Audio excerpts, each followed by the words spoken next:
In this video, I'll introduce you to using RStudio, and I'll go through everything that you need for the empirical questions on the first assignment. So I've got an empty RStudio window open here. I won't take you through the whole interface. We'll see some of it as we go along.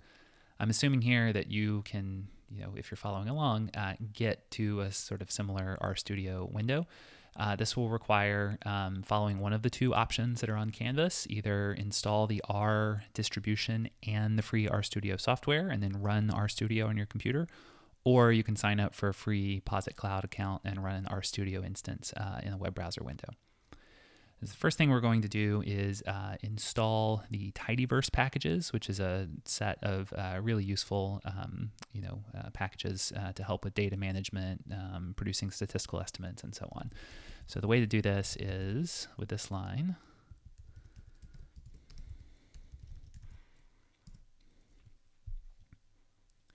And yours may be more verbose when you do it, because mine, I actually already had this installed, so it doesn't really need to do anything except check for some updates.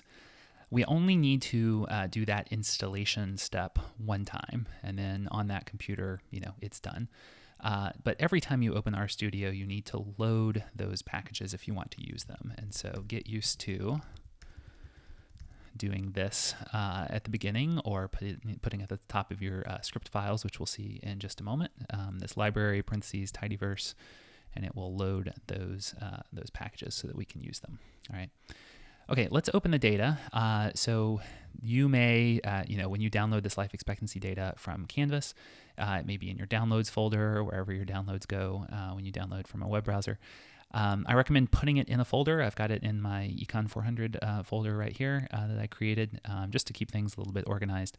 You can either navigate to wherever your file is in this Files pane in the lower right of the RStudio window, or you could just find it in your file browser on the computer and open it from there.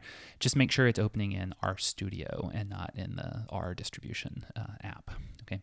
If you're doing this from Posit Cloud, you may look for an upload button here in this little row of icons and buttons here, and that'll pop open a window where you can set and sort of browse to the appropriate file on your computer. Okay, so I'm going to click on this and just confirm I want to load that.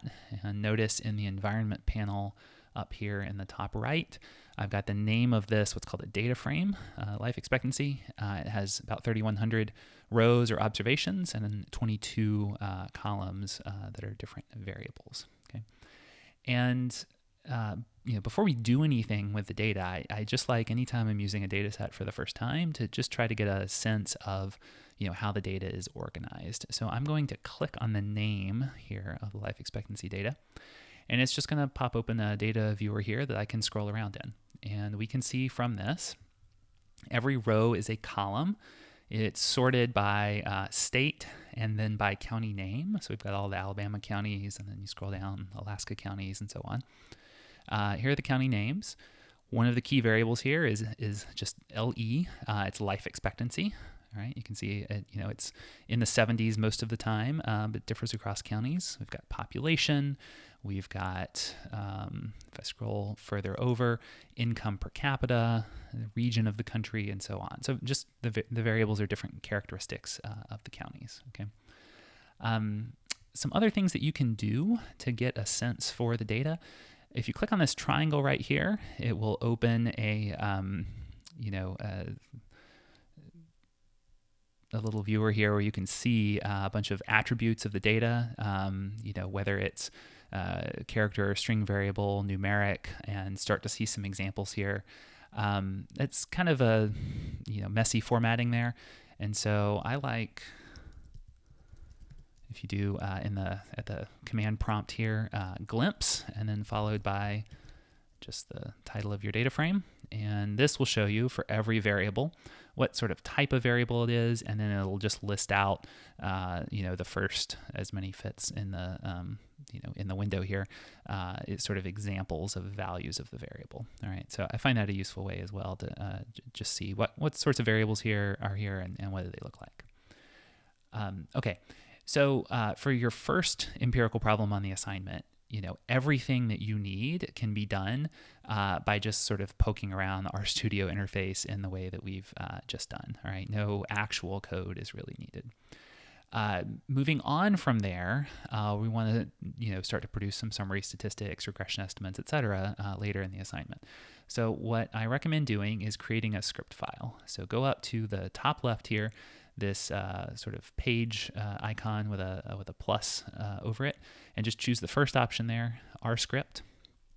And I think it's good practice to just let this be the first line in all your script files, and that way you never forget to actually load those tidyverse packages.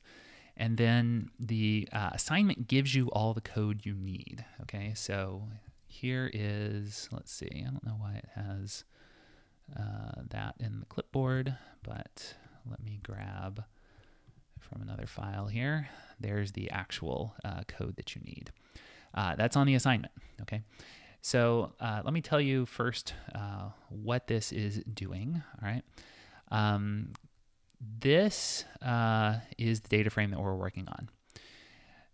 Everything that follows this is producing the summary statistics, and then it's going to save our summary statistics in a new data frame that I've titled stats by state. Okay. Because we are going to be grouping these statistics by state. State is a variable. If I go over here to the data viewer, it's a variable in the data set.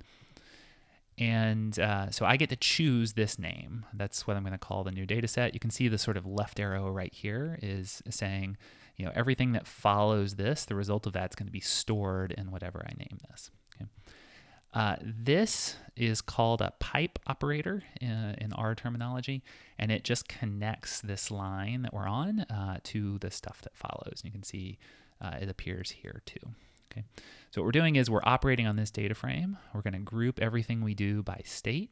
And what are we doing with those different observations or counties for each state? We are summarizing our data. And we're using the summary function to get certain summary statistics. Okay. Let's start with this one. All right. So this is going to take the mean across counties of life expectancy, and it's going to store that as LE_mean. We get to name this. Just name it something that seems like a reasonable description of what you're doing. So this is going to be mean life expectancy across counties for a particular state. This right here, in R, missing data is in A, sort of not applicable. You can see some examples of it down here in red. Okay. And R is, some of the functions in R are kind of picky about how you treat missing variables.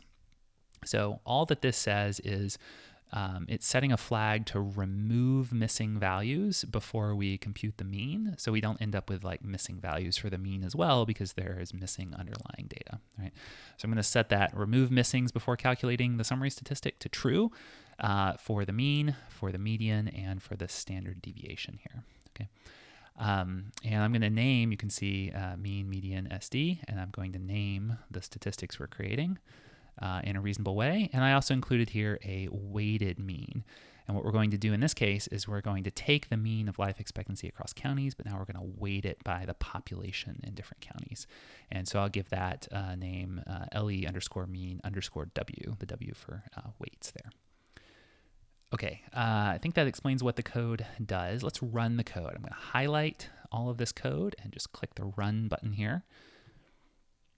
And you will see that it sort of put that, it just pasted that from the script into the console. Could you type directly into the console all of this stuff? Yeah, if you get it right, you can. But when you have something complicated that's going across multiple lines, if you make a typo and want to fix it, it's just a lot cleaner to work in the script file and then just pass using that run button right there, pass it into the console. It's gotten us back to the command prompt, so it finished running whatever it's doing, and you'll notice over here it's created a new data frame, stats by state. 51 observations, that's for 50 states plus DC, and the 5 variables here, you'll see very quickly what those are. We have our state. So every row now is a state, whereas in the original data, every row was a county, different counties within the state. What we've done is we've sort of collapsed that data to the state level.